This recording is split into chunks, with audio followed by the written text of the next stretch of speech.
Very good evening to all of you guys. मेरे एक student हैं जो कि उत्तर प्रदेश से हैं, वानी। मैं उनका इंटरव्यू लेने जा रहा हूं। इनका इंटरव्यू इवनिंग में है, जो हाई कोर्ट इंटरव्यू कंडक्ट कर रही है झारखंड सिविल कोर्ट के लिए। मेरा नंबर है 7503235358। आप लोग मॉक इंटरव्यू सुने, इससे बेनिफिट उठाएं। मैं कम इन सर से स्टार्ट करते हैं बेटा। May I come in, sir? Yes please come. Good evening, sir. Very good evening, please have a seat. Thank you, sir. First of all, tell me that how will you adjust yourself in Jharkhand? आप अपने आप को झारखंड में कैसे manage करेंगी इस नए job में, एज ए गर्ल और as a married women? Sir मैं इस तरह मैनेज करूंगी क्योंकि मैं अभी मेरे मैरिज को 1.5 साल हुए हैं और मैं 1.5 साल से भी बाहर ही रह के तैयारी कर रही हूँ, तो मैं वैसे फैमिली से दूर ही रह रही हूँ। और आगे का ये है कि जब मेरा कहीं हो जाता है तो मेरे मदर इन लॉ ने बोला है कि वो मेरे साथ रहेंगी, तो मुझे कोई प्रॉब्लम नहीं होगी क्योंकि मैं अभी भी सबसे दूर ही रह के तैयारी कर रही हूँ। Good, very good. अपना इंट्रोडक्शन दीजिए वानी। सर मेरा नाम वानी सिंह है, मैं प्रयागराज से हूँ और मेरी प्रारंभिक शिक्षा प्रयागराज से ही हुई है और मेरा ग्रेजुएशन अवध यूनिवर्सिटी से हुआ है। ठीक है, आप अपने सिबलिंग्स कितने हैं, उसके अलावा आपकी हॉबी क्या है, सब कुछ इंट्रो में ऐड कीजिए। सर मेरे सिबलिंग्स 2 हैं, 2 बड़े भाई हैं मेरे और वो दोनों ही जॉब करते हैं। एक एयरफोर्स में है और एक बिजनेस में है। और बाकी मेरी हॉबी है तो सर बस थोड़ा गाना, थोड़ा बहुत जब टाइम मिलता है तो गाना, नहीं तो छोटी छोटी शॉर्ट हैंड्स की जो आउटलाइंस होती है वो प्रैक्टिस करती हूँ मैं। ओके, झारखंड सिविल कोर्ट में इंग्लिश स्टेनोग्राफर का क्या वर्क प्रोफाइल होगा, मुझे बताएं। सर स्टेनोग्राफर का वर्क प्रोफाइल ये है कि जब हमें कोई हमारे ऑफिसर्स या जज कोई स्पीच देते हैं तो उसे हम एक शॉर्ट हैंड की लैंग्वेज में लिखते हैं। उसको लिखने के बाद हम उसे ट्रांसक्राइब करते हैं, टाइपिंग करते हैं और देन उसे चेक करते हैं कि इसमें क्या मिस्टेक है। उसे चेक करने के बाद फिर हम उसे वेबसाइट पे अपलोड करते हैं। Good, very good. Pen copy है आपके पास? Yes sir. ठीक है, मैं कुछ लिखा रहा हूँ क्योंकि वहाँ वो लोग जो भी रजिस्ट्रार इंटरव्यू लेंगे वो लोग शॉर्ट हैंड यानी कि आपका स्टेनो वगैरह लिखवा सकते हैं। ठीक है? Yes sir. ओके, लिखिए। Civil law and criminal law are distinct areas within the legal system, comma, each with its focus, each with its own focus and procedures, full stop. Civil law deals with disputes between individual and organization. Civil law deals with disputes between individual and organizations, comma, aiming to resolve conflicts and provide remedies like compensation. Full stop. Criminal law, comma, on the other hand, comma, focuses on offenses against society, comma, with the state prosecuting individuals of crimes and imposing penalties like imprisonment.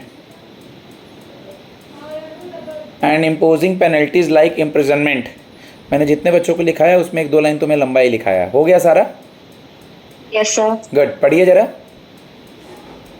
The civil law and criminal law are distinct areas within the legal system, comma, each with its own focus and procedures, full stop. Civil law deals with disputes between individual and organizations, full stop, comma, aiming to resolve conflicts and provide remedies like compensation, full stop. Criminal law, comma, on the other hand, comma, focuses on offenses against the society, comma with the state prosecuting individuals of crime and imposing penalties like imprisonment, full stop. Good, इतना ही speed होगा उससे, अगर थोड़ा ज़्यादा भी होगा तो आप लोग लिख लोगे. What is the difference between civil law and criminal law? Sir civil law में जैसे नॉर्मल लॉ होते हैं कि अगर कोई प्रॉब्लम आती है, छोटी जैसे चोरी हो गई या ऐसे कुछ हुआ, तो हम उसमें करा सकते हैं एफआईआर. और क्रिमिनल लॉ ऐसा होता है कि जैसे किसी का मर्डर हो जाए, और तो इस तरह उसके लिए हम जाते हैं, एफआईआर वगैरह करते हैं. ओके. पॉस्को एक्ट सुना है? यस सर, सुना है. क्या होता है? सर पॉस्को एक्ट के अंतर्गत मतलब 18 साल के जो छोटे बच्चे हैं उनमें जो उनकी यौन उत्पीड़न होता था, तो उसके खिलाफ ये बनाया गया था जिसमें वो ये रोका जा सके. जुवेनाइल एक्ट क्या होता है? What is juvenile act? Juvenile act में सर इसमें क्या है कि जो छोटे बच्चे होते हैं 18 साल से कम उम्र के, वो चोरी अगर करते हैं या कहीं कुछ पकड़े जाते हैं, तो उन्हें जेल ना भेजकर इसमें एक सुधार गृह होता है जिसमें बच्चों को सुधार करके फिर वापस भेज दिया जाता है, जिससे वो दोबारा ऐसा रिपीट ना करें. गुड. रिप्रेजेंटेशन की स्पेलिंग बताइए. Sir representation REPRE. सर एक सेकेंड. रिप्रेजेंटेशन. यस सर, बता रहे हैं. REPRESENTATION. TATION. ऑफेंसेस की spelling. Yes, sir. What is the spelling of offences? Yes sir, OFFENCES. Good. Penalties. PENALTIES. मान लीजिए जज साहब का काम खत्म हो गया है, मतलब आपका काम खत्म हो गया है, लेकिन जज साहब अभी काम कर रहे हैं, तो अगर जज साहब बैठे हैं तो आप उनके साथ बैठोगे कोर्ट में या फिर नहीं बैठोगे? नहीं सर, जब तक जज साहब रहेंगे तब तक हमारा ये कर्तव्य है कि हम उनके रहने तक रुके, और जब वो जाएंगे तभी हम निकल सकते हैं. Okay. You have an idea about the 5 writ words और उनके बारे में उनका मतलब पता है? यस सर, पता है. Okay, tell me something about the 5 writ words. Sir 5 writ words है कि हैबियस कॉर्पस, जिसमें इसका शरीर जो है प्रस्तुत होना होता है कोर्ट में, और मैंडेमस है जिसमें कोर्ट आदेश देता है, और रिट ऑफ सर्सरारी है जिसमें कोई आदेश होता है, अगर लोअर कोर्ट से देता है तो वो सुप्रीम कोर्ट उसे रद्द कर सकता है, और को वारंटो है जिसमें अधिकार पूछ सकता है कोर्ट, कोई किसी पद पे बैठा है तो उससे पूछ सकता है, और प्रोहिबिशन होता है तो उसमें किसी चीज़ को रोक लगाया जाता है. ठीक है. अभी हमारे जो प्राइम मिनिस्टर हैं वो रशिया गए हुए थे. रशिया का प्रेसिडेंट कौन है? सॉरी सर, वो तो रिकॉल नहीं कर पा रहे हैं. Vladimir Putin. He is very famous जी, पर्सन. सर. व्लादिमीर पुतिन है. और अभी यूएस के प्रेसिडेंट क्यों न्यूज़ में है? सर डोनाल्ड ट्रम्प, उन्होंने अभी टैरिफ बढ़ाने की बात करी है, इस वजह से वो थोड़ा न्यूज़ में चल रहे हैं. Okay. Okay. Tell me something about,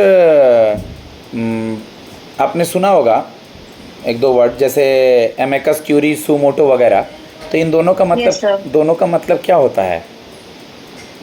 sir amicus curiae तो ये होता है कि जो न्यायालय का मित्र होता है, ठीक है. और शियोमोटो का सर अभी मैं रिकॉल नहीं कर. सुमोटो का मतलब होता है खुद से संज्ञान लेना. अगर कोई चीज़ें हो रही हैं, सुप्रीम कोर्ट या हाई कोर्ट अगर डायरेक्ट पूछती है बिना किसी के इंटरवेंस के कि हाँ, फॉर एग्जांपल मान लीजिए बारिश ही है, किसी पर्टिकुलर स्टेट में या किसी पर्टिकुलर एरिया में पानी भर रहा है, लोग गिर रहे हैं, तो वहाँ की रूलिंग गवर्नमेंट से पूछेगी कि आप लोग कर क्या रहे हैं. ठीक है. Yes, sir. लास्ट क्वेश्चन आपसे, आपकी क्या क्वालिटी है, हम आपको ही क्यों सेलेक्ट करें? सर मेरी सबसे एक ये पहले अच्छी क्वालिटी इसमें ये होनी चाहिए कि जैसे अगर हम शॉर्ट हैंड लिखते हैं तो वो प्रॉपर हम एक्यूरेसी में लिखें, और टाइपिंग कर रहे हैं तो वो भी एक्यूरेट रहे कि मिस्टेक ना आती रहे. दूसरा ये है कि मैं गुड लिसनर हूँ, अगर कोई मुझे कुछ बोलता है तो मैं उसे अच्छे से सुन सकती हूँ, अगर गलती भी होती है तो उसे भी मैं अच्छे से सुन के फिर उसे सुधार कर सकती हूँ. दूसरा कि ऑनेस्ट है हम, और हर चीज़ को मतलब सोच समझ के करना कि हाँ कब कहाँ क्या करना है, तो इसलिए. मैंने लास्ट क्वेश्चन कहा था, बट सब्जेक्ट से एक दो सवाल पूछ लूँ. और गैप ईयर से आपका ग्रेजुएशन कब पूरा हुआ था? सर 2015 में. 15 में. थोड़ा समय हो गया बेटा. इतने दिन तक आप क्या कर रही थी? तकरीबन 9 साल हो गया, 10 साल. हाँ सर, 15 कंप्लीट करने के बाद मैंने नेक्स्ट ईयर जो है शॉर्ट हैंड का 1 साल मतलब कोर्स स्टार्ट किया। लेकिन जहाँ से मैंने कोर्स किया था वहाँ सर्टिफिकेट इश्यू नहीं होता था। देन उसके बाद मैंने 17-18 में 1 ईयर का शॉर्ट हैंड में डिप्लोमा किया। तो वहाँ उसमें टाइम लगा। फिर 18 के बाद मैंने कंपटीशन शुरू हुआ और फिर बीच में ऐसा समय आया, कोविड आया, तो वो 2 साल इसलिए ब्रेक हो गया। बाकी मैं तब से कंपटीशन कंटिन्यू दे रही हूँ। किसी में प्री, किसी में मेंस, किसी में इंटरव्यू तक भी पहुँच रहे हैं, बट थोड़े से फाइनल मेरिट में रुक जा रहा है। आपका सब्जेक्ट क्या था? Chemistry, maths? फिजिक्स और मैथ्स। Okay, okay. हम लोग नेशनल साइंस डे कब मनाते हैं इंडिया में? सर 28 फरवरी। क्यों मनाते हैं? सर इस सीवी रमन जी थे, उनकी उसमें बनाते हैं। रमन इफेक्ट का खोज हुआ था, तो रमन इफेक्ट क्या है? जी सर। सर रमन इफेक्ट ऐसे कि जब कोई किरण किसी मतलब वस्तु के अंदर पड़ती है तो वो सीधे ना जाके थोड़ा सा मुड़ जाती है, तो इसे ही हम रमन इफेक्ट कहते हैं। थोड़ा सा सब्जेक्ट्स भी देखने हैं हल्का फुल्का, ठीक है ना? वैसे तो पुराना ओके हो गया सर। तो मैं भी ना पूछें। ठीक है गाइज़, मैं अपने स्टूडेंट का फीडबैक देता हूँ। मेरा नंबर है 7503235358। आप लोग मॉक के लिए मुझसे कांटेक्ट कर सकते हैं। धन्यवाद।